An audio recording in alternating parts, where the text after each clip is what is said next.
la sangre arterial, tres variables muy importantes: aire, alveolo y sangre arterial.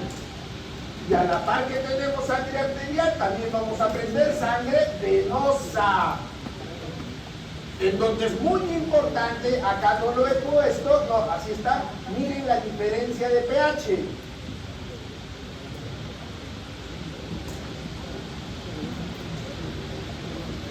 Y no solamente tenemos las constantes normales de aire, alveolo, arterial y venoso, sino que ya sabemos nosotros que la vía aérea se divide en vía aérea superior y vía aérea inferior. Y la vía aérea inferior se divide en conductores y respiratorios. Si el chip lo tenemos claro, ya nuestro razonamiento comienza a ser fácil. Tenemos algunas constantes normales. Ya hemos hablado del PAFI, pero para hallar PAFI teníamos que banderillar, agarrar y tomar sangre arterial. Y en la época de COVID no vas a estar sacando sangre cada hora. Entonces apareció un nuevo parámetro de evaluación, uno más fácil, el SAFI. Porque el SAFI solamente necesita un pulso oxímetro. Ya no necesita banderillar. Se banderillaba cuando era necesario. Mientras tanto el SAFI, es decir, la saturación de oxígeno, que se nos daba el pulso oxímetro, ese aparatito que lo ponían ahí en el dedo, y lo dividían entre la cantidad de oxígeno que le estaban dando al paciente. Si el paciente estaba respirando aire, ¿cuánto de volumen de oxígeno estaba recibiendo? ¿Qué porcentaje? ¿Qué FiO2? 0,21. Cuando hablamos de FiO2, hablamos de fracción. Ya no podemos decir 21%, es 0,21. Si yo le ofrezco oxígeno al paciente, esa cantidad de oxígeno va a subir. Entonces el FiO2 va a ser otro.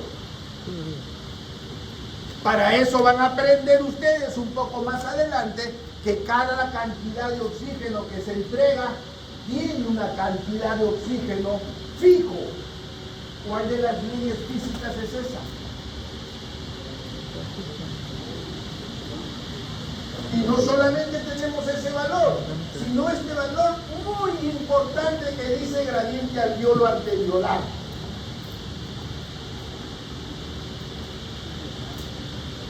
Paciente con gradiente alveolo arteriolar normal. Acuérdense, paciente con insuficiencia respiratoria con gradiente alveolo arteriolar normal, solo puede ser problema ventilatorio. Solo puede ser problema ventilatorio. Lo que vamos a conversar en esta sesión. Problemas, fisiología ventilatoria.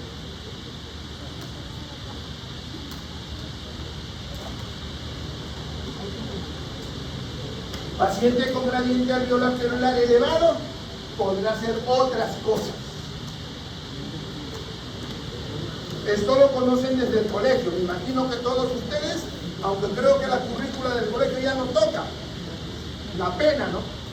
Pero me imagino que desde la academia, todos ustedes han pasado academia y se acuerdan cuánto era la presión en la sangre venosa, en el alveolo y en la arteria. Saben que en la vena llega con 46, mayor que el alveolo, por eso es que se va. Y saben que el alveolo tiene una presión de oxígeno de 100, mayor que los 40 de venoso, y por lo tanto ingresa y se convierte en 100. Eso lo conocen. ¿Cómo se llama ese proceso? Hematosis. Nunca más lo olviden. Esto es de su libro de Gaito. Son siglas que tienen que conocer ya, porque cuando vayan al hospital nadie les habla a ver cuál es la presión arterial, PA minúscula CO2. Ya sé que en medicina siempre me dicen no usen siglas. Olvídense, en el hospital todos usamos siglas.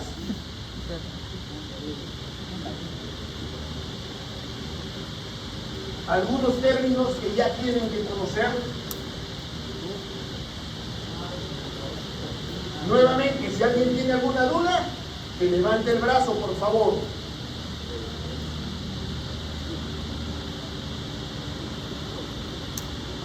Ya tienen que conocer qué cosas respiran en el aire y qué cosas llegan al alveolo. ¿Y por qué existe un CO2? ¿Por qué el O2 es 105? ¿Por qué el nitrógeno, que es el principal gas del aire que respiramos? Muy importante cuando hagamos la tercera sesión de problemas de fisiología respiratoria, especialmente cuando hablemos de buceo. Y cuando sumamos todos los gases, ya saben por qué se tiene esa presión. ¿Cómo se llama la ley que sumado los gases parciales dan el total? ¡Tanto! Ya lo vamos a ver después. Pero ya son cosas que tienen. Al final del tercer capítulo, y acá a 2 semanas más, tienen que saber muy bien, comprender los mecanismos fisiológicos de la ventilación, de la difusión pulmonar, el control de la respiración, las técnicas de evaluación de la función pulmonar y cómo aplicamos esos conceptos a la clínica, en el paciente. Por eso no lo puedo memorizar, por eso lo tengo que razonar y así no me voy a olvidar. Entonces ya todos saben ustedes que la principal función respiratoria es eso: oxigenar nuestra sangre venosa y convertirla en arterial. Y al revés, nuestra sangre arterial que se convierte en venosa, botar el CO2. Esto se logra mediante 4 procesos que siempre tienen que estar en nuestro razonamiento respiratorio.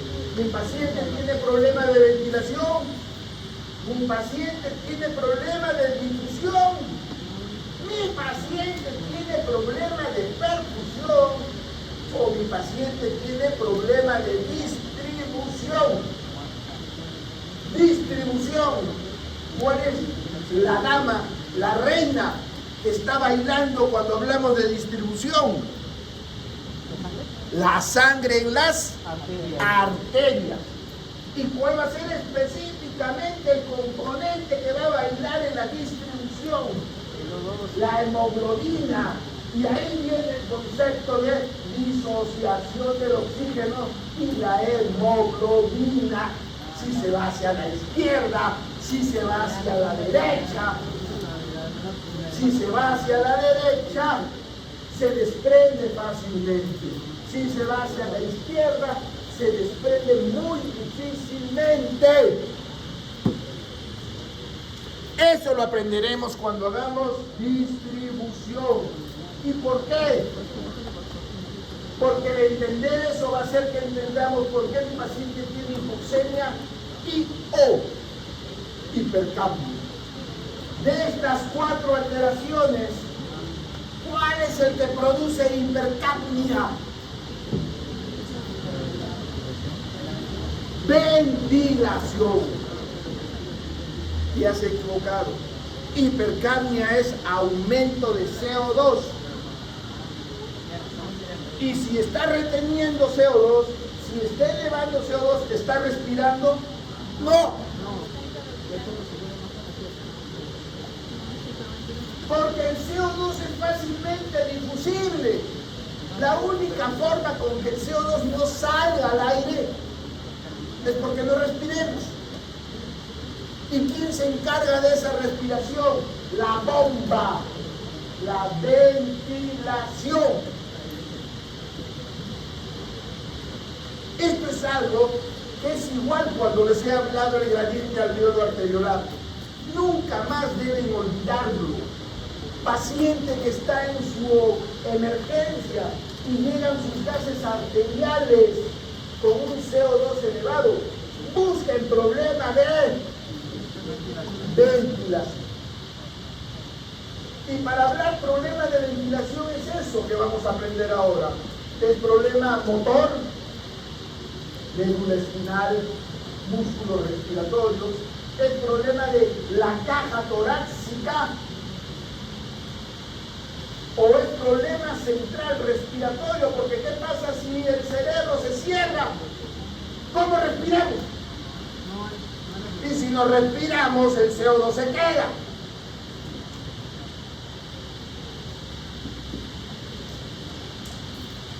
Esto es lo que vamos a aprender ahora.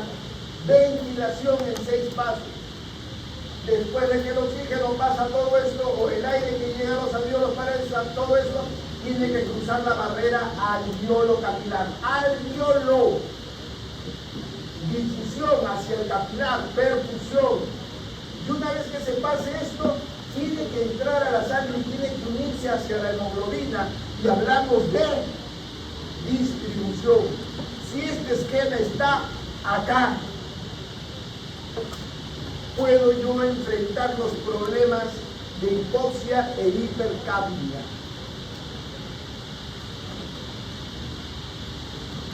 Para hablar de ventilación mecánica, que es lo que vamos a conversar acá, vamos a utilizar 6 pasos. Es decir, mi casinero que ya dice en mi cerebro ventilación, y dice 2 palabras, gradiente alveolo arteriolar normal, y dice hipercapnia, va a tener 6 cuadraditos. Y empezamos primero con vías aéreas, porque el aire tiene que entrar. ¿Por dónde entra? Por las vías aéreas. Y esto se divide en 2 partes, vías respiratorias altas y vías respiratorias. ¿Dónde empieza el alto? Perfecto. ¿Dónde termina el alto?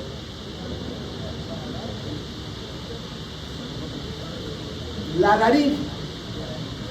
¿Dónde empieza el bajo? La tráquea. ¿Dónde termina el bajo? Los alveolos. Ya el chip quedó claro. Esa vía respiratoria baja tiene 23 divisiones.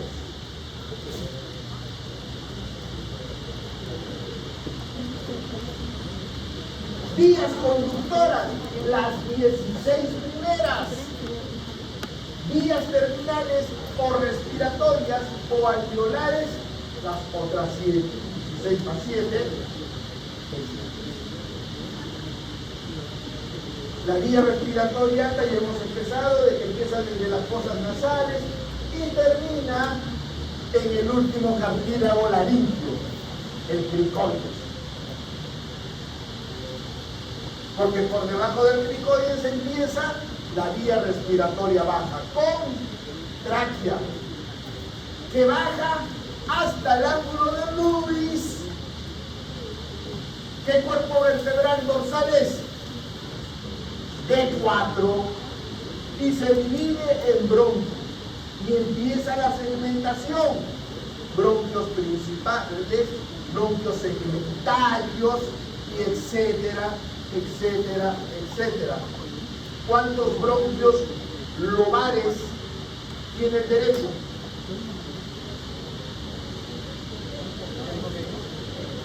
Y un número. 3. Perfecto. El izquierdo. 2. ¿Cuántos bronquios segmentarios tiene el derecho? 10. Y el izquierdo, 2 menos. Entonces esas cosas son de anatomía que ustedes tienen que conocerlas.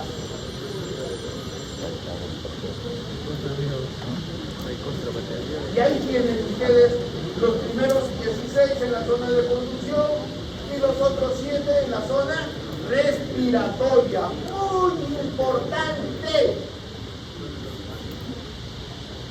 La zona de conducción son tubos que van de grueso a delgado. ¿Quién de ustedes toca flauta?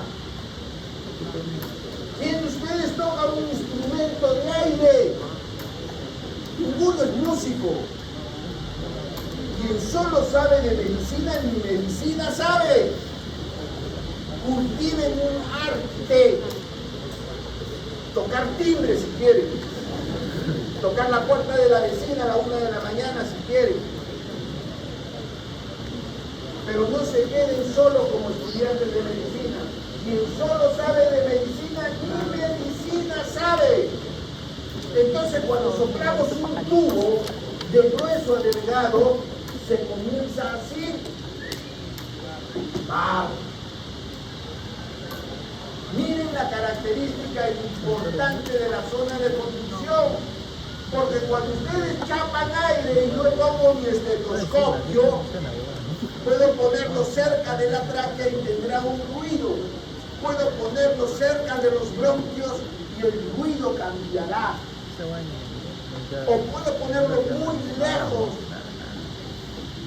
y el ruido cambiará a algo que se llama murmullo vesicular, ruido traqueal, ruido bronquial, ruido vesicular. Entonces comienzan a integrar su anatomía, su fisiología y su examen físico.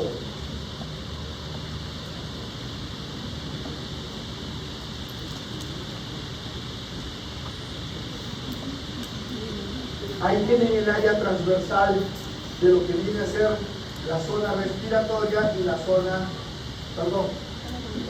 de conducción y la zona respiratoria.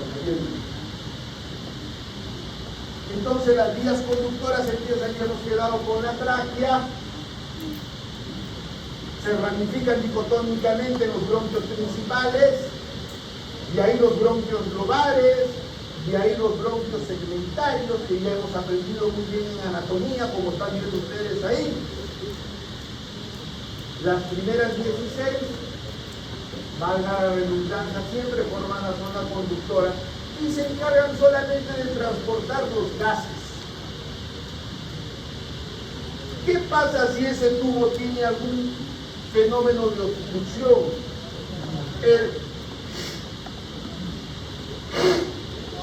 ¿Va a ser limpio? Va a cambiar su ruido. Dícese que para que tú sepas que es normal, tienes que escuchar 1000 pulmones. Al abuelito, a la abuelita, al papá, a la mamá, al enamorado Juan, al enamorado Rafael, al enamorado... ¿Tantos tienes? Tienes que escuchar 1000 pulmones para saber qué es lo normal. Cuando empiecen semiología dentro de poco, escuchen los 1000 pulmones. Solo así sabrán diferenciar entre un ruido normal y un ruido anormal.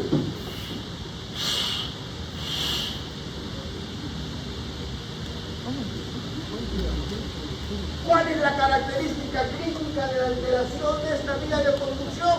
El cambio de ruido.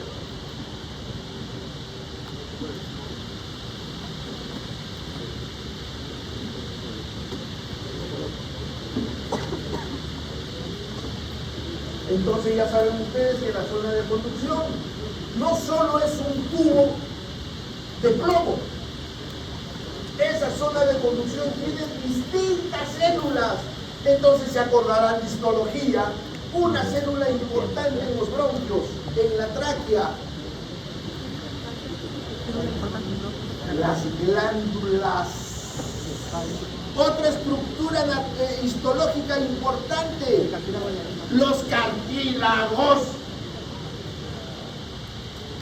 el epitelio de la zona de conducción, es decir, la mucosa de la vía respiratoria. Y ahí la tienen, miren por favor, a nivel de tráquea, miren los cartílagos, miren las glándulas. Como a nivel de los bronquiolos ya no tenemos cartílagos, ya no tenemos glándulas, pero mantenemos los músculos. Pero ya a nivel de los alveolos no tenemos cartílago, no tenemos glándulas, no tenemos músculo. Cuando damos un broncodilatador, especialmente, ¿qué estructura se dilata?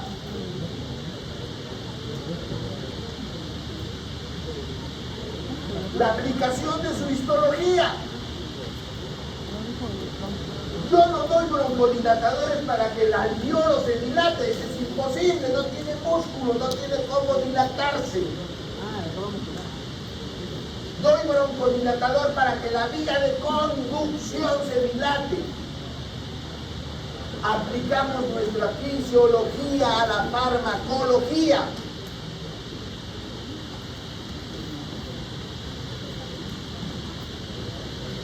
¿Por qué es importante lo ciliado?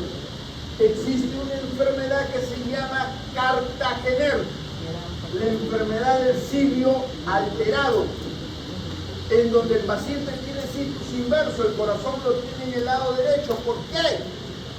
Porque necesita biológicamente un eje que lo cambie hacia el otro lado. Un eje que depende también del cilio, un esqueleto, un citoesqueleto histológico. Cuando falla ese citoesqueleto, falla el cilio, falla las modificaciones. ¿Y dónde está eso? Ahí. Ahí, cilio. ¿Y para qué es el cilio? Son los pelitos que se encargan de mover el moco, que constantemente se está formando porque tenemos glándulas y por lo tanto fisiológicamente se está formando moco y el cilio lo está botando hacia arriba. Muy especialmente cuando tenemos problema bronquial, inflamación, bronquitis, gran cantidad de moco.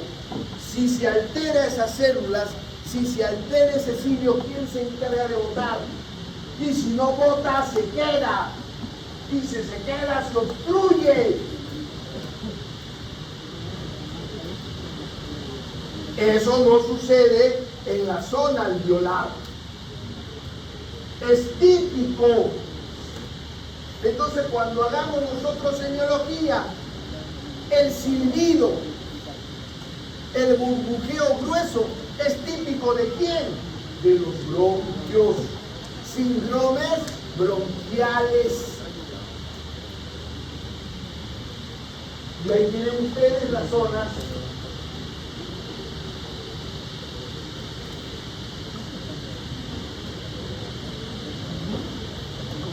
Muy bien. Entramos a la zona terminal, los alveolos. 1 hora. Perfecto. Son las últimas 7. Lo que se llama las vías terminales o alveolares. No solamente los sacos alveolares. Yo mi mouse. No solo los sacos alveolares, sino miren cómo los bronquios terminales tienen alveolos adjuntos. Por eso que se le llama también zona respiratoria. Bronquios transicionales, bronquios respiratorios y conductos alveolares y sacos alveolares. Y ahí tienen ustedes como un alveolo tiene su irrigación a través de una sangre que llega venosa, venas pulmonares, a los alveolos, y de ahí viene el capilar pulmonar y de ahí salen las arterias. No, doctor, está equivocado. La sangre que llega a través de las arterias pulmonares. Y si son arterias pulmonares, ¿por qué están pintadas de verde y azul? Porque esas arterias tienen poco oxígeno y ricas en CO2. A pesar de que se llamen arterias, llegan al capilar pulmonar y salen como venas pulmonares rojitas. Y ahí lo ven ustedes, rojito, vena pulmonar. ¿Por qué? Porque sale oxigenada. Ese es el circuito pulmonar, distinto al circuito sistémico. El circuito pulmonar le encanta dar la contra al circuito sistémico.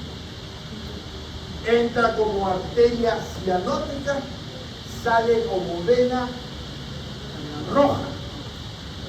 Nunca se olviden de eso. Pero ese es el único circuito de irrigación del pulmón.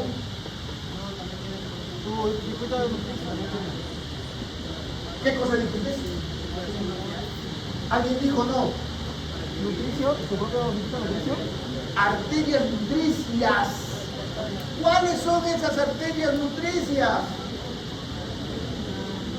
Las arterias bronquiales. Porque este sistema que les he hablado es el sistema fisiológico de hematosis. No es el sistema de nutrición. Esos alvéolos se tienen que nutrir. Esos bronquios se tienen que nutrir. ¿Cómo se van a nutrir de sangre arterial venosa que les llega? Imposible. ¿Quién les da el sistema nutricio de irrigación? Las arterias bronquiales que acompañan a los capilares y salen como venas bronquiales. Un circuito funcional, fisiológico y un circuito nutricio, donde también se ve este gran problema, en el hígado. Un sistema funcional a través de la porta y un sistema nutricio a través de la arteria hepática. Muy bien. Entonces ahí tienen ustedes los alvéolos. Ya saben ustedes todas las capas. Este es el espacio alveolar. Tienen ustedes ahí el epitelio alveolar. Tienen la membrana basal. Y ya llegan al endotelio y la sangre.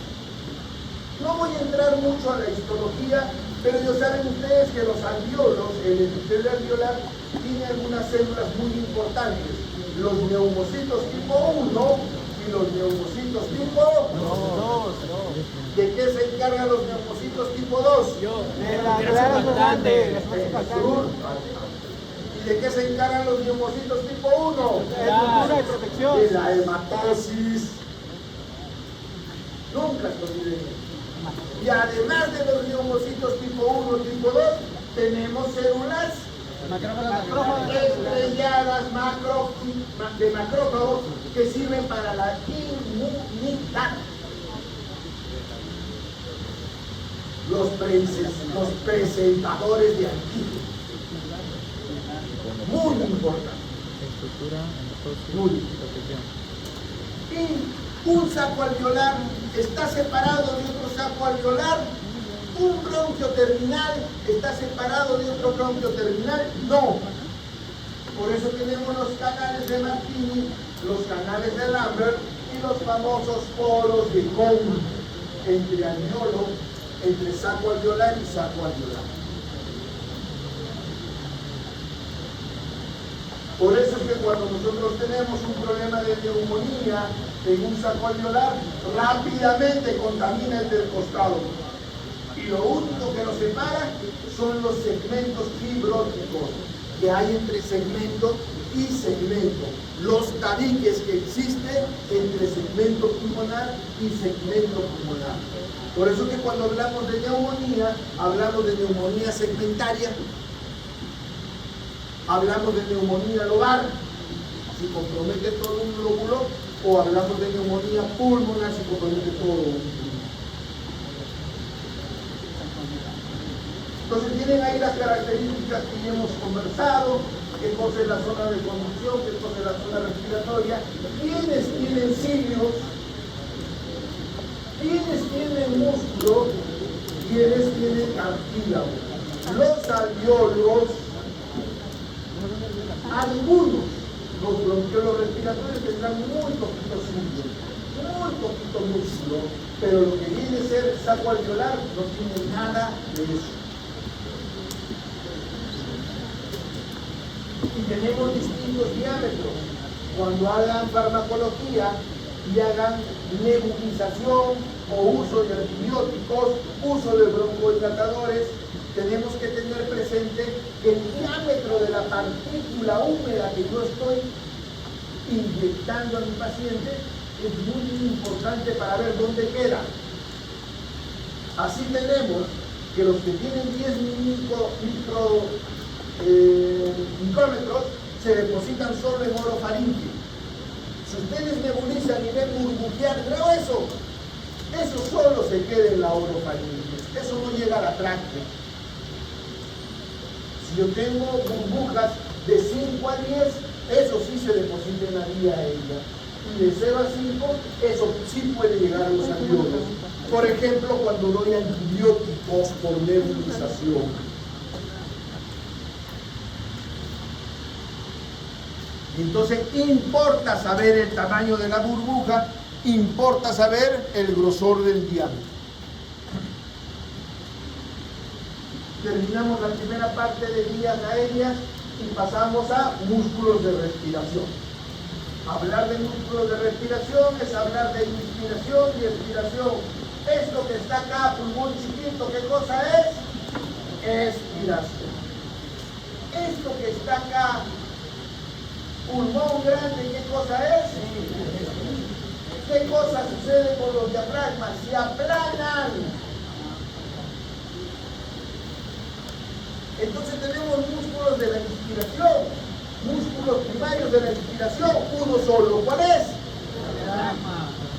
Y si es músculo esquelético, es músculo liso, es músculo cardíaco. ¿Qué músculo es? Músculo liso. ¿Qué cosa? ¿Qué músculo es? Músculo esquelético. Y el músculo esquelético es un músculo voluntario, somático, voluntario. Y por lo tanto tiene que tener un nervio. ¿Cuál es el nervio? El frénico. Ustedes pueden decir, doctor Acosta, entra en apnea. Porque mi cerebro le dice al frénico que el diafragma no se mueva. Porque es voluntario. Le digo a mi frénico, oye, hazlo trabajar. Acuérdense. Músculo intercostal externo. Son los dos músculos fisiológicos normales. Eso que da un volumen corriente de ¿cuánto? Ya llevaron, ¿de cuánto? De 500. Ya llevaron la clase práctica del miércoles. Volumen corriente o volumen vital. Con una respiración normal. ¿Cuánto se mueve de oxígeno? 500. Accesorios. Todos los músculos que eleven las costillas. Escalenos, esternocleidos, mastoideos, pectorales menores, a diferencia de los expiratorios. Una respiración fisiológica y una expiración forzada. Eso sí tienen que memorizar. Saben ustedes que eso también es pregunta de examen. Entonces ahí tienen la imagen de anatomía, los que estudiaron Gray, los que estudiaron Decker. Entonces acuérdense siempre, la inspiración normal, la contracción de los diafragmas y el músculo intercostal externo aumenta los volúmenes torácicos, horizontaliza las costillas, lo que disminuye la presión intrapulmonar alrededor de 3. Ya vamos a ver ese concepto de cómo si yo horizontalizo, la presión negativa se hace menos de 3, cuando lo normal es menos de 1, es decir, se hace más negativa. Y si hace más negativa, permite que el aire entre. A diferencia de la expiración, en la expiración forzada, la expiración ayuda por la contracción de los músculos abdominales, los músculos intercostales internos, y aumenta la presión intrapulmonar. Ya no es negativa, ya es positiva, y por lo tanto el aire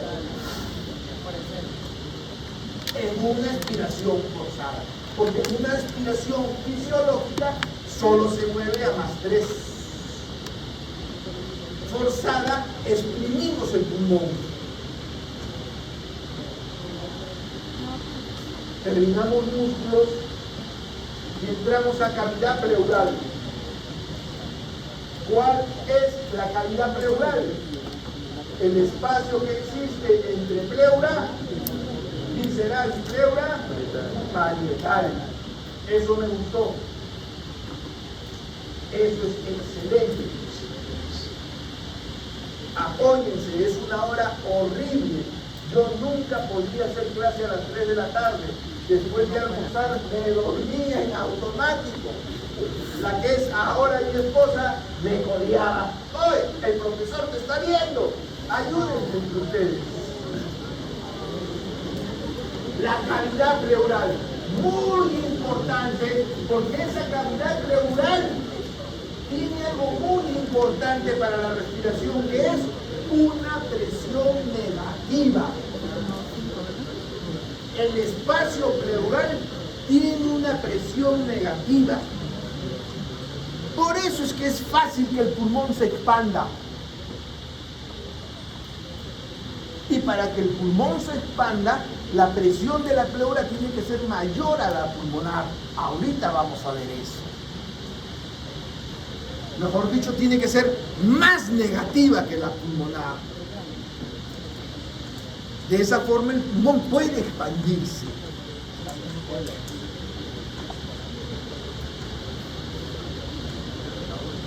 Entonces tienen ahí el espacio pleural, lo que se llama la presión intrapleural.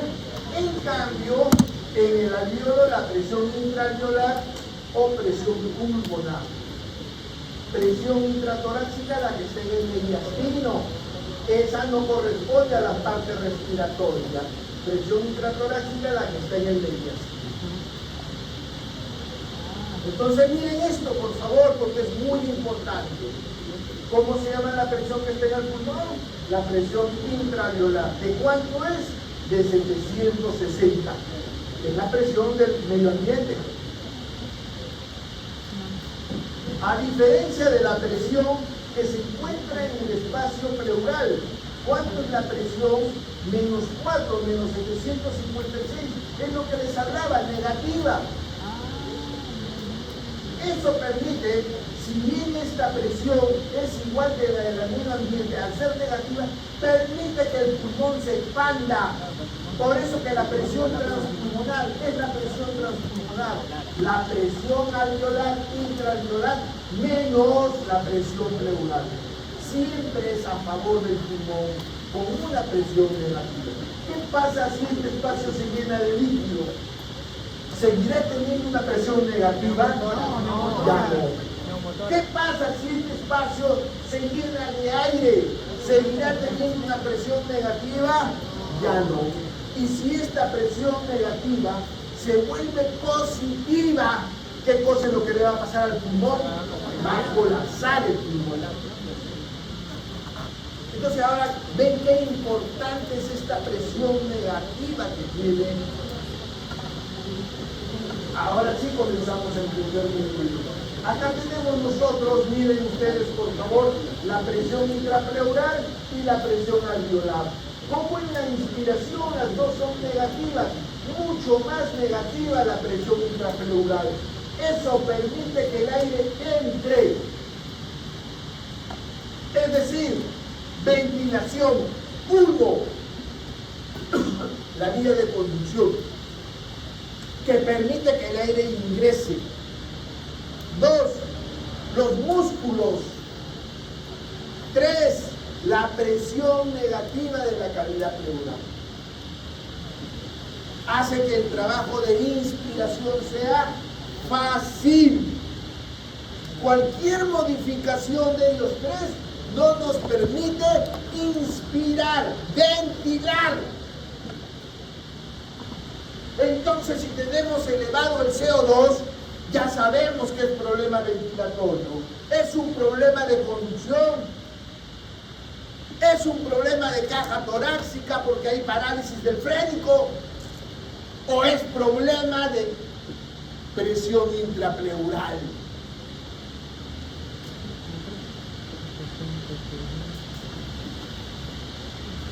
En reposo, todo eso lo tienen en su PDF, lo pueden leer.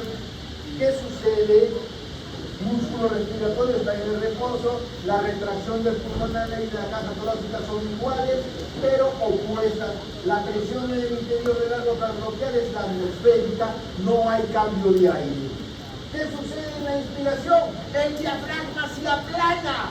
Al aplanarse el diafragma, aumenta la presión negativa del espacio pleural. Al aumentar la presión negativa del espacio pleural, el pulmón se expande y el aire entra.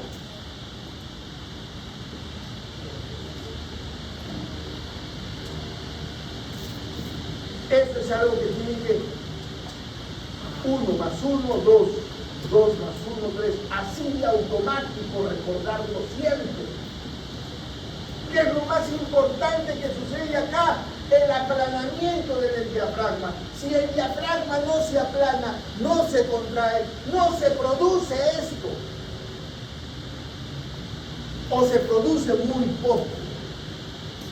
¿Por qué se produce muy poco? Porque los escalenos se contraen y eso es lo que van a tratar de compensar el diafragma que no se está contrayendo.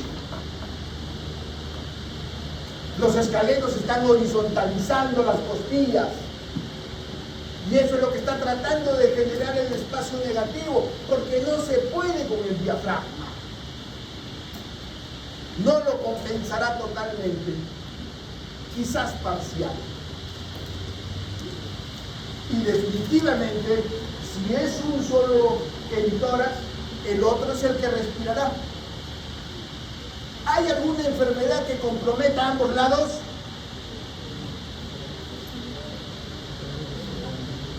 Una enfermedad neurológica que comprometa a los dos frénicos.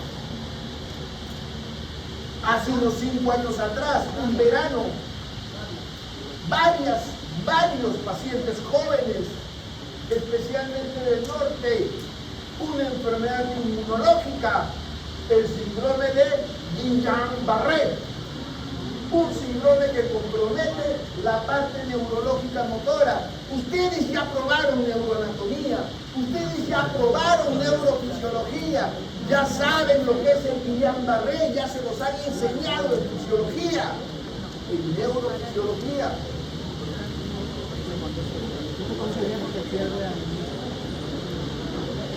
¿Se dan cuenta? Es simplemente aplicar esto que estamos aprendiendo. Y durante la expiración, el diafragma se relaja, ya no está plano, se sube y por lo tanto, esa presión negativa vuelve a su valor normal.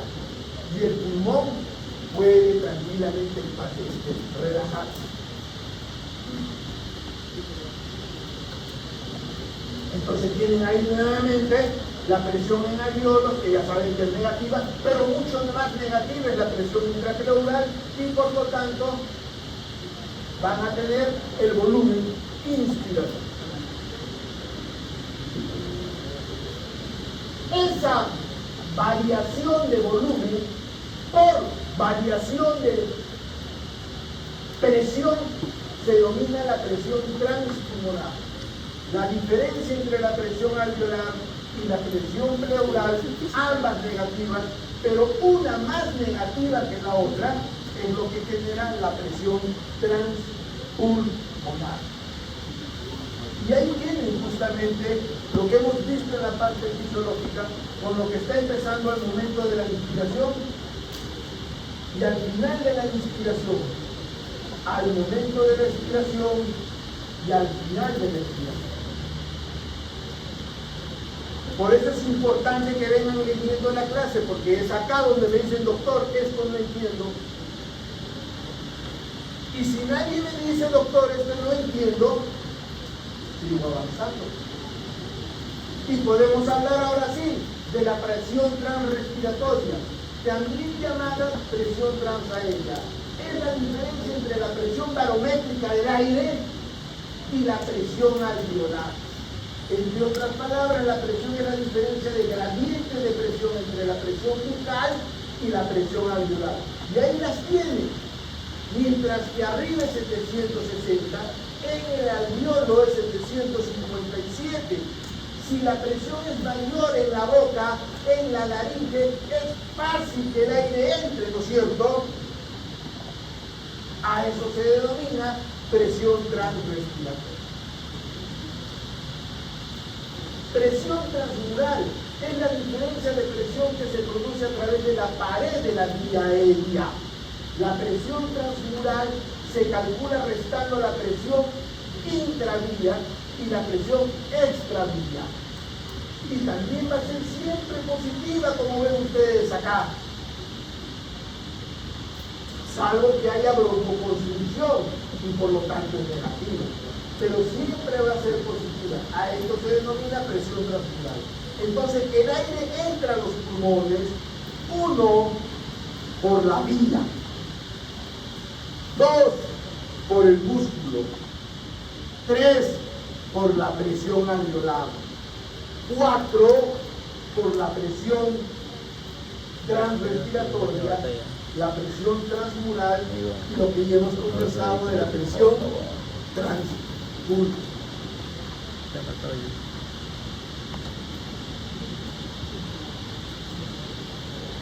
Muy importante lo de volúmenes y capacidades. Recuerden, ¿cuántos volúmenes les han enseñado? ¿Quién ha hecho clase el miércoles? Levante el brazo los que han hecho clase el miércoles. 1, ¿cuántos volúmenes? 1, 2, 3, 4. Yo no me acuerdo los nombres, pero yo ya sé que son 4. ¿Y cuántas capacidades? ¿Has hecho práctica el miércoles? No. ¿Has hecho práctica el miércoles? Sí, ¿cuántas capacidades? También 4. No me acuerdo los nombres, pero yo ya sé que tengo que saber que son 4 y 4. Y ahí vamos a empezar. Doctor, pero si son 4, 1, 2, 3, 4, capacidades 1, 2, 3, ahora sí pongámosle nombre. ¿Qué cosa es volumen corriente? El aire que entra y sale fisiológicamente. ¿Cuánto es? 500. La única forma de recordar eso para el examen es memorizar 5. Pero tenemos que jugar. Dante, volumen corriente 500, volumen de reserva inspiratoria 3000.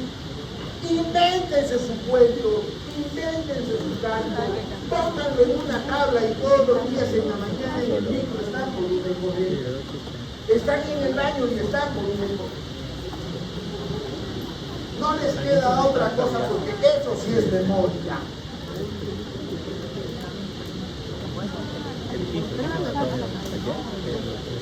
Empecemos con volúmenes pulmonares. ¿Qué cosa es el volumen corriente? ¿Qué es el volumen de reserva inspiratoria? ¿Qué es el volumen de reserva expiratorio? ¿Y qué es el volumen de reserva residual? Hay gente que va a ver este video. La gente que va a ver este video ha tenido que ver su PDF, como todos ustedes. Entonces vale la pena que les lea. ¿Alguien tiene duda de que el volumen de reserva inspiratoria es el volumen de aire que se puede inhalar inicialmente de una inspiración normal? Tomo aire normal. Volumen de reserva inspiratoria. ¿Dónde está? Igual el volumen de reserva respiratoria. En una respiración normal, contra el aire, volumen de reserva respiratoria. La teoría es clara. Salve que alguien no la entienda y me diga, doctor, por favor. Y por último, el volumen residual, ese que no se mueve. Ese que es inconsciente. Ese que va a crecer. Por ejemplo, en el EPOC, en donde hay atrapamiento de aire.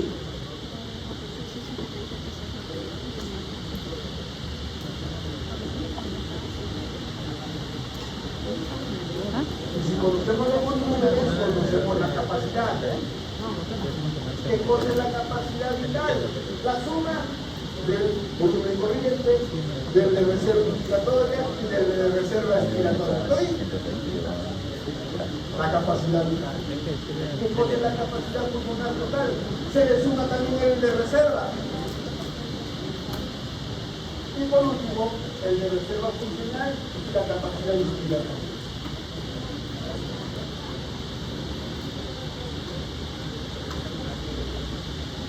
Y ahí tienen muy bien. Entonces, acá sí necesito el mouse. Esto es algo que lo tienen que fotocopiar y llevarlo para todos lados. Aunque les parezca mentira, esta es una clase de enfermería. Pero me encantó porque puedo comenzar a ver acá los volúmenes. Y empiezo el corriente en una inspiración normal. Sigo con el de reserva inspiratoria. Sigo con el de reserva expiratoria y termino con el residual. Y si me voy al otro lado, entro en las capacidades. Y en las capacidades tenemos la inspiratoria, la residual funcional la vital y la pulmonar.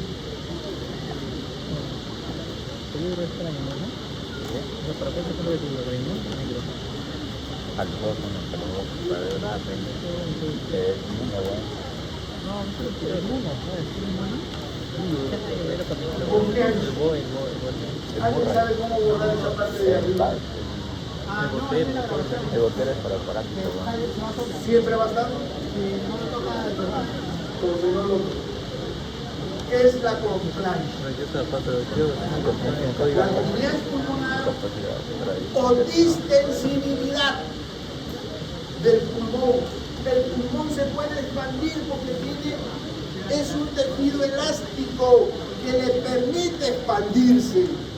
El tejido intersticial es un tejido elástico que le permite expandirse. A eso se denomina compliance. La facilidad con que la fuerza elástica de los pulmones acepta un volumen de aire inspirado. No solo se queda en 500. Es un parámetro crucial en la fisiología. Una baja compliance significa pulmones rígidos, fibróticos. Los que ya han hecho su práctica, problemas restrictivos. ¿Qué necesita? Mayor presión para poder ser inflado. Si yo tengo a mi paciente con insuficiencia respiratoria por fibrosis y lo meto a ventilación mecánica, ¿va a responder con mayores volúmenes? No. ¿Qué necesita? Mayor presión. Alta compliance facilita la expansión. Nuestros pulmones tienen alta compliance. Se divide en estática, sin flujo de aire, y dinámica durante la respiración. ¿Qué es histéresis pulmonar? Es la propiedad del pulmón de disipar energía. Si el alveolo estuviese colapsado, para poder abrirse y expandirse, necesitaría mucha energía. Por eso que cuando nosotros expiramos, no significa que los alveolos estén colapsados. Y ya vamos a ver qué impide que se colapse. Perfecto, me adelantaste. El surfactante pulmonar. Esa facilidad para abrir los alveolos, expandirse, se denomina histéresis pulmonar. Permite dos conceptos que ustedes lo van a leer en su libro de fisiología: el del reclutamiento y desreclutamiento. Es decir, no se genera mucha energía para la expansión. Eso se llama histéresis. Y eso es lo que permite esta imagen, inicialmente grande.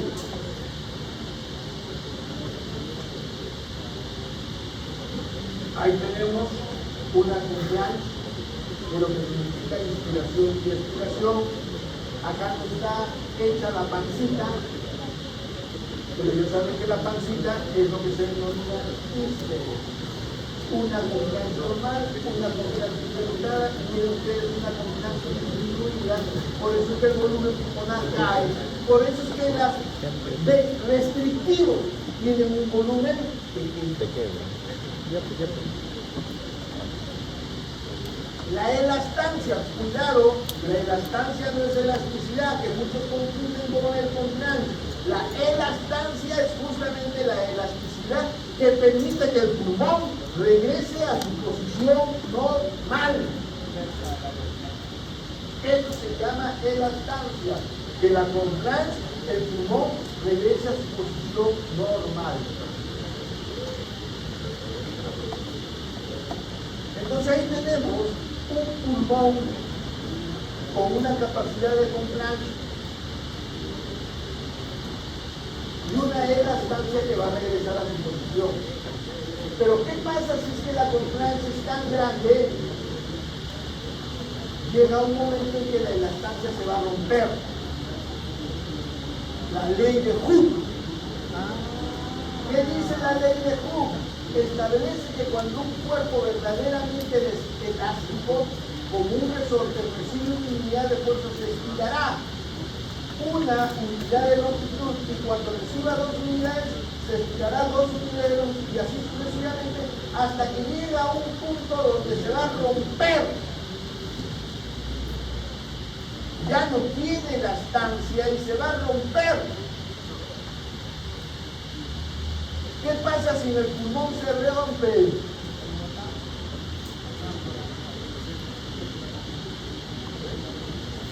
Aire al espacio pulmonar. ¿Quieren verlo? Allí en figurito. Aire al espacio pulmonar colapsando al pulmón. ¿Quieren ver su radiografía? Aire en el espacio pulmonar colapsando. ¿Cuándo suele suceder eso? Cuando la presión del volumen alveolar es mayor a 30 centímetros. Esa es la elasticidad, solo tolera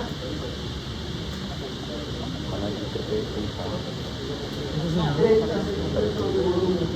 Por encima de eso, Padre y Señor mío. Especialmente para los que meten a los pacientes a ventilación mecánica. Nunca le den un volumen más allá de 30 volumen. Entonces hemos hablado del quinto, la compliance.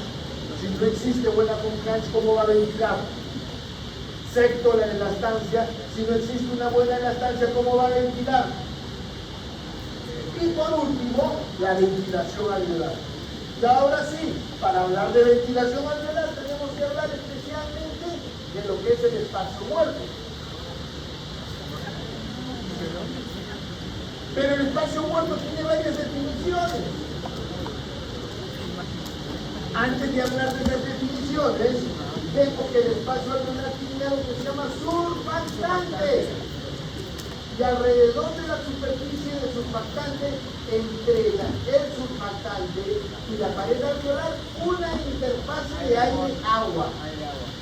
Estas dos cosas evitan que el alveolo se colapse.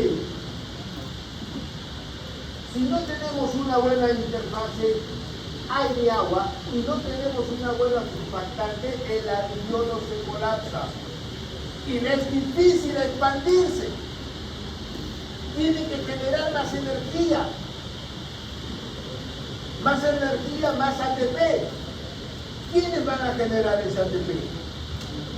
Y por lo tanto comienzan a desgastarse, a inflamarse, a fibrosarse.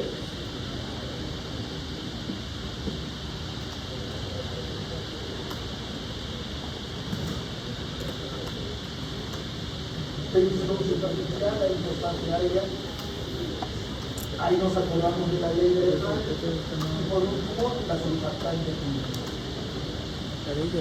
Están conociendo la ley. Palmitol, olina, la surfactante. Entonces la surfactante pulmonar nos permite justamente eso.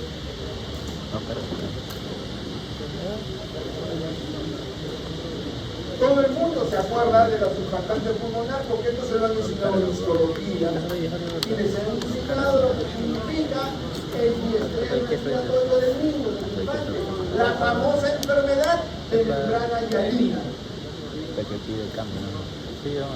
En donde no hay surfactante, no se abren los alveolos y los niños se mueren porque no pueden respirar. Tenemos que meterlos a una máquina, pero los niños no pueden estar 1 semana, 2 semanas, 3 semanas en máquina. Tenemos que tratar de ayudarlos a que presenten surfactante. Y hay medios farmacológicos para ello, porque si no lo hacen, se mueren. Pero al igual que tenemos enfermedad por deficiencia, miren la última línea, el último párrafo, también tenemos por exceso. El surfactante no es algo que se forme hoy día y se queda hasta que moramos. Es un proceso de renovación en donde neumocitos tipo 1 y tipo 2 producen surfactante.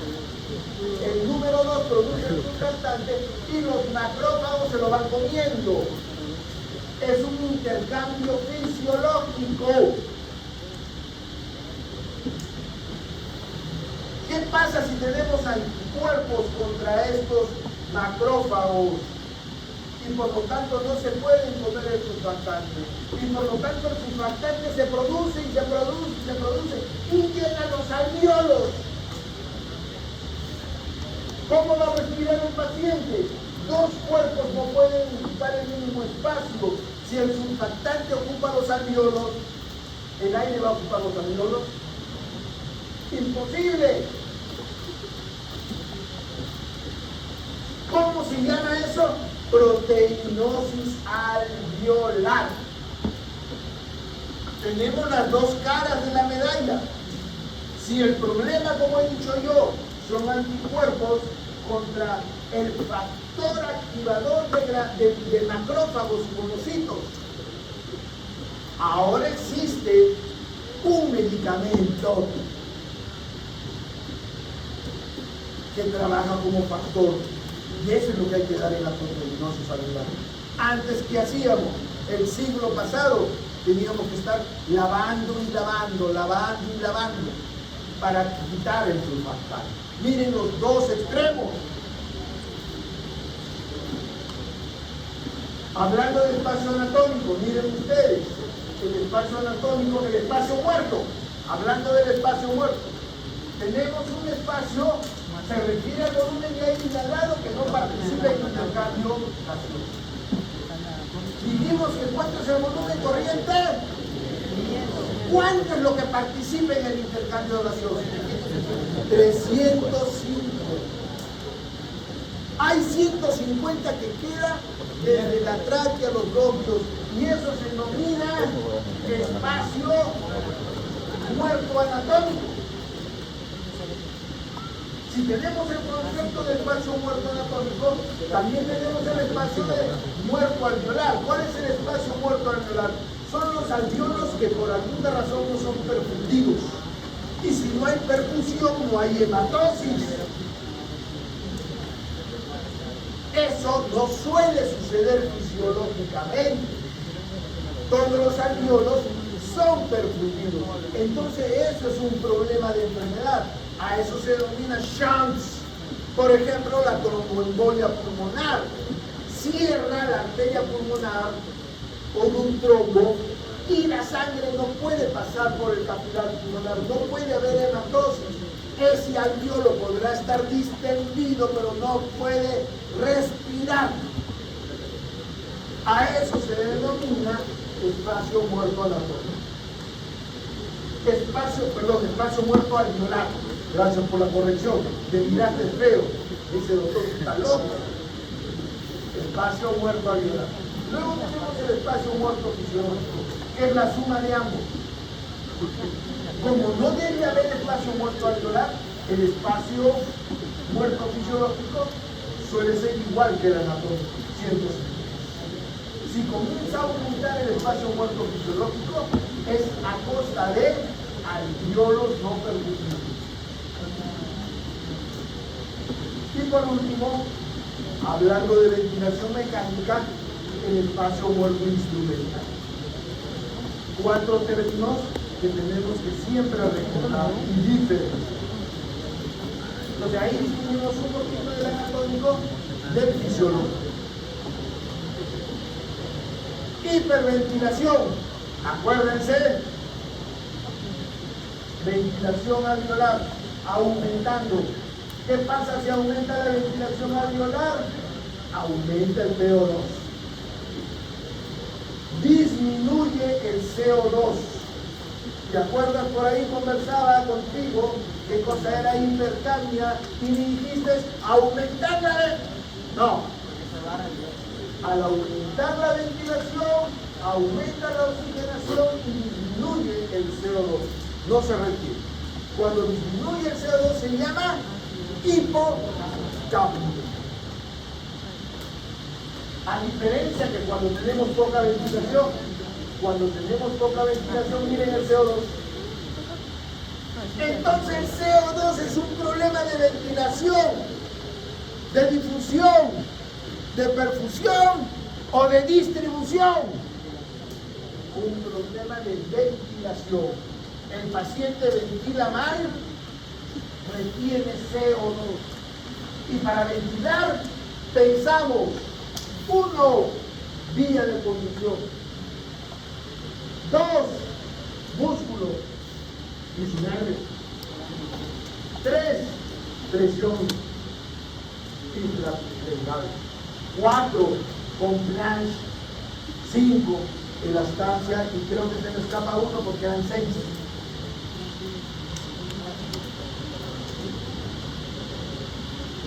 Hablando de leyes, la ley de Dalton, la sumatoria de las presiones nos produce una presión total.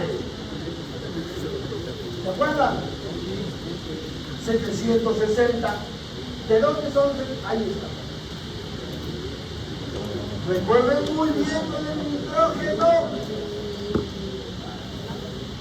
Para cuando veamos en la tercera sesión todos los problemas de buceo. Ley de Boyle, cambios en la presión y volumen de los pulmones durante la ventilación. ¿Por qué es muy importante la ley de Boyle? En respiración, durante la inspiración, el diafragma y los músculos intercostales se contraen, aumentando el volumen de la caja torácica, mayor volumen. Según la ley de Boyle, cuando el volumen del tórax aumenta, mayor volumen, la presión intrapulmonar disminuye. Y si la presión intrapulmonar disminuye, es más fácil que entre el aire. La aplicación de la ley de Boyle, es decir, el ingreso del aire al pulmón, el ingreso de aire a los alveolos, fuera de que el diafragma se aplane, fuera de que se mantenga la presión intrapleural, la ley de Boyle. Mayor volumen pulmonar, menor presión y por lo tanto la presión atmosférica es mayor y ingresa.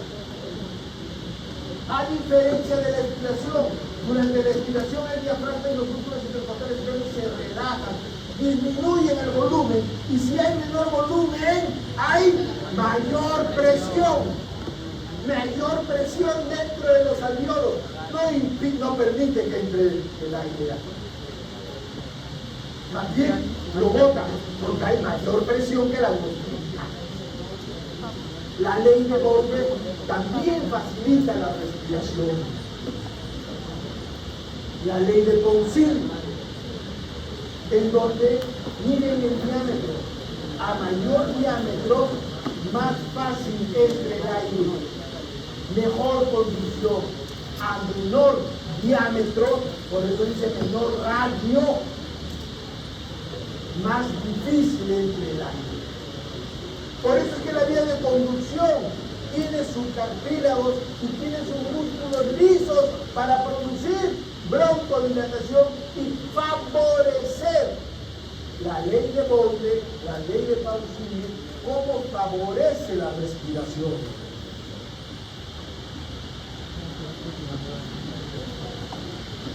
La ecuación del gas alveolar.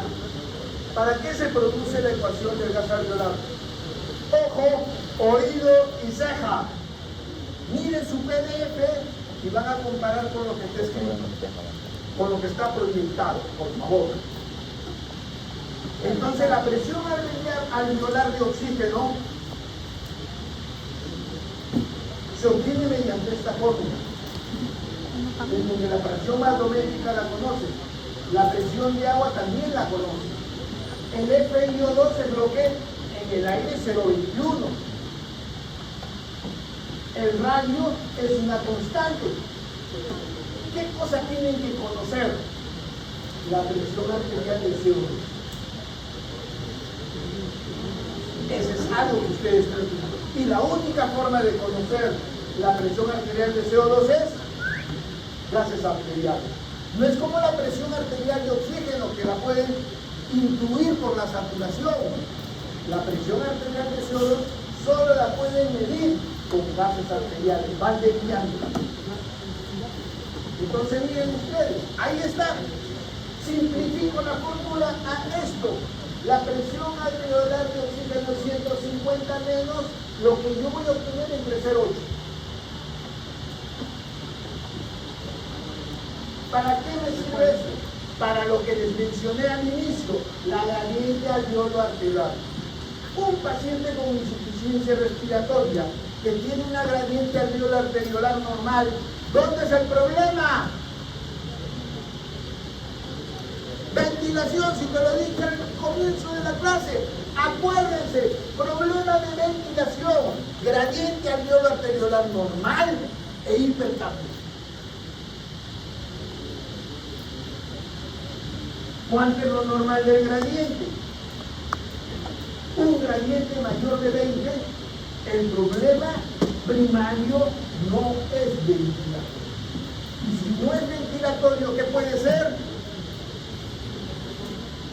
Difusión,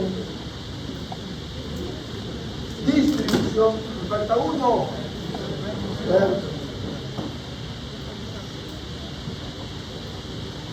Eso no lo tienen en su PDF.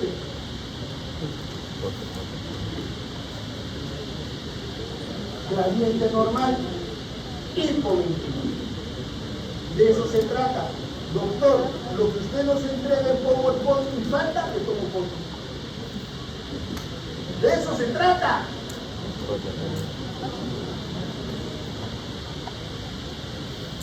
Hipoxemia con gradiente elevado. Pensar.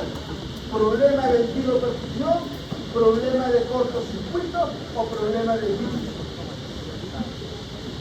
El próximo semestre van a hacer todos fisiopatología y se van a acordar. Paciente con insuficiencia respiratoria, causa, ventilación, gradiente, problema de ventiloperfusión, cortocircuito shunts o problema de virus. Muy bien, en la práctica de la próxima semana, dice su sílabus, leyes fundamentales de los gases relevantes para la medicina. Hemos aprendido la ley de Boyle, hemos aprendido la ley de Dalton, pero no hemos aprendido estas otras leyes.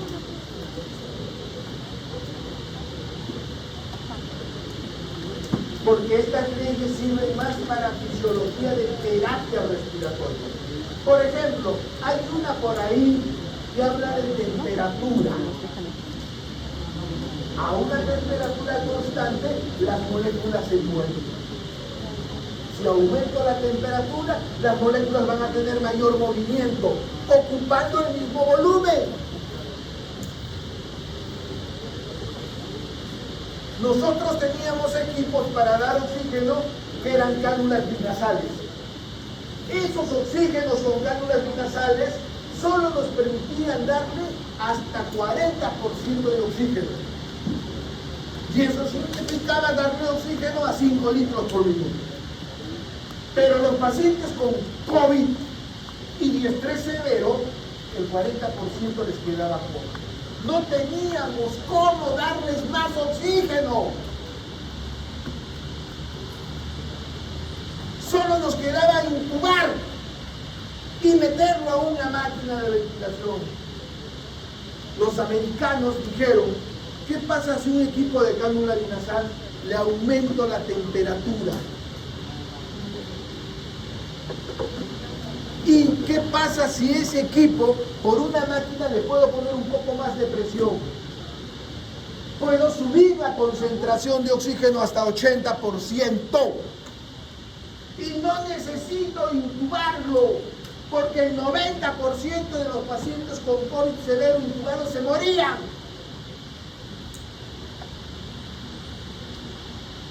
Y así aparecieron estos equipos. Y utilizamos la ley, creo que es la de abogado, número de moléculas.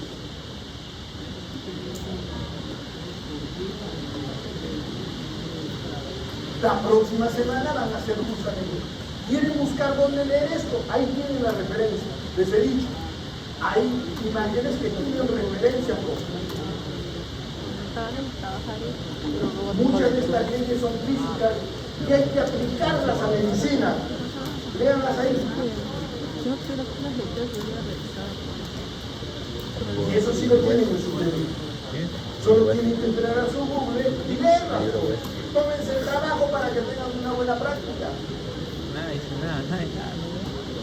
La espirometría, para cerrar el capítulo, empezamos con la espirometría. Nos permite justamente ver volúmenes y capacidades, pero no las 4 y las 4 como hemos aprendido, y poder diferenciar si el problema es obstructivo o el problema es restrictivo.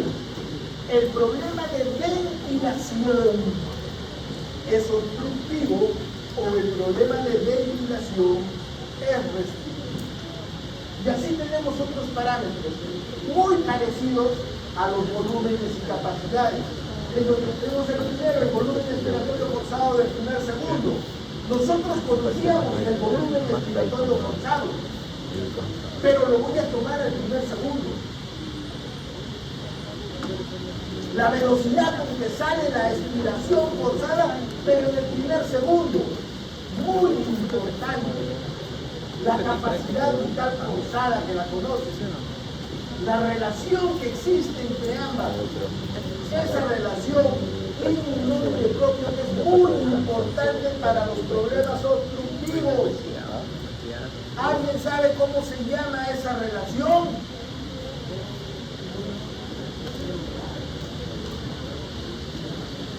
Índice de Tiefenau. Cuando ustedes vayan al hospital, el médico les va a decir índice de Tiefenau, ¿qué? No les va a preguntar cuánto es el BEP al primer minuto, porque eso es para ciencias básicas. En clínicas nos respetamos y hablamos con epónimos. Desgraciadamente, durante sus clases de anatomía les han prohibido de hablar con epónimos, porque hay que mantener una literatura y nomenclatura internacional que se respeta.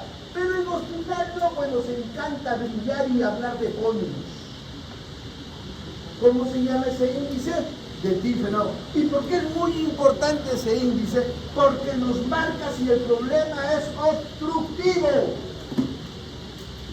Si el problema es de capacidad vital, el problema es restrictivo. Y ahí tienen las imágenes. Miren ustedes, esto es lo normal. Miren al primer segundo, cómo el primer minuto se acorta totalmente. En el restrictivo también, pero esencialmente en el obstructivo. Y miren la capacidad vital forzada, que es también reducida, pero la relación es lo que cambia. Esto está disminuido en su totalidad, pero la relación se mantiene como lo normal. En el obstructivo la relación se quiebra. Entonces el índice difrenado menor de 0,8 nos mete a problemas obstructivos. Si el índice de difrenado se mantiene por encima de 0,8 y la capacidad vital forzada es disminuida, eso es restrictivo. Y si tiene ambos, es listo. ¿Lo quieren así? ¿Lo quieren así? ¿O lo quieren así? Dice lo mismo.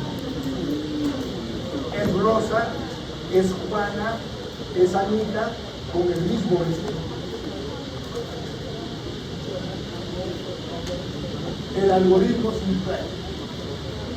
Espirometría con índice de difrenado mayor de 90 es si tiene menor de 90 empiezan los problemas. Menor de 80, perdón, restrictivo. En cuanto al puede estar disminuido, pero mira la capacidad de la forzada. Si es menos de 80, es inicialmente restrictivo. Si tiene ambos, eso es. ¿Lo tienen ahí? ¿Lo tienen ahí? Miren las siluetas pulmonares.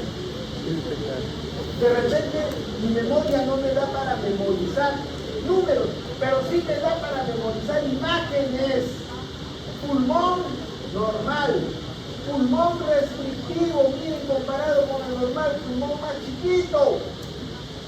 Pulmón obstructivo, miren, comparado con el normal, pulmón más grande. Enfisematoso. Por problemas obstructivos. ¿Obstructivos dónde? En la vía aérea, porque estamos hablando de ventilación. No son obstructivos de la arteria pulmonar, no. Estos son obstructivos de ventilación. ¿Y dónde está la obstrucción de la ventilación? En la vía aérea.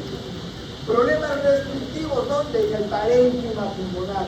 Se olvidan de la complancia, se olvidan de la distancia. Eso está calvino. Pulmones fibrosos. Ventilación. Entonces las enfermedades ventilatorias, es decir, las enfermedades de vía respiratoria se caracterizan por disnea. ¿Qué cosa es disnea? Más trabajo respiratorio. Ese trabajo de músculo respiratorio se encuentra en hierro. Según la resistencia alterada se puede atribuir dos mecanismos básicos. Estas son las resistencias alteradas. Resistencia del respiratorio, enfermedades obstructivas. Resistencia de tejidos elásticos, enfermedades restrictivas. Esto es lo que van a aprender cuando lleven semiología. Esta es la clase del doctor Carrasco. Hasta el año pasado era el docente principal del doctor Suárez. Obstructiva, que puede ser de obstrucción alta o obstrucción baja. Cuando la obstrucción es baja se denomina síndrome bronquiales. Y por último, restrictivas, en donde si el problema es superficial, se llama enfermedad pulmonar intersticial. Si tenemos una gran neumonía, también va a restringir. Si tenemos un gran síndrome pleural que colapsa el pulmonar, también va a restringir. La pletifografía es una espirometría muy especial. Es una espirometría que además de darnos todos los volúmenes y capacidades, nos permite ver a lo que se llama difusión de CO, que lo vamos a ver en la siguiente clase. La importancia de la difusión de CO. ¿Para qué es importante eso? Para los problemas de difusión. Hemos aprendido los problemas de ventilación. ¿Cómo los medimos? Con la espirometría. Los problemas de difusión, vamos a ver lo que los medimos especialmente con la pletifografía. Y ahí tiene justamente lo que se denomina la tasa de difusión. Recordar siempre la frecuencia respiratoria en adultos normal de 12 a 20. Pero el niño puede tener 40 de frecuencia respiratoria y es normal. puede tener en preescolares hasta 30-35. ¿Qué pasa si un niño preescolar tiene 50 de frecuencia respiratoria? Se llama polinia. Y eso generalmente significa problema pulmonar. Por eso es que la propaganda británica, tomada por nosotros en el Ministerio de Salud, dice: niño resfriado con frecuencia respiratoria mayor de 50, corran al pediatra que puede tener neumonía. Por eso es muy importante recordar los patrones de frecuencia respiratoria. Recordar que la expiración es 2-1 con la inspiración. No es igual, inspiramos y expiramos. Pongo mi estetoscopio, respira, bota, no es lo mismo el fluido. La expiración es un poco más larga que la inspiración, pero solo 2-1. ¿Qué pasa si la expiración es más larga? 3-1, 4-1, el problema es bronquial. Por eso es muy importante siempre guardar lo fisiológico. Y si lo fisiológico no es normal, algo está sucediendo. Si la expiración es 3 o 4-1 con la expiración, ¿qué problema se está dando? Problema bronquial.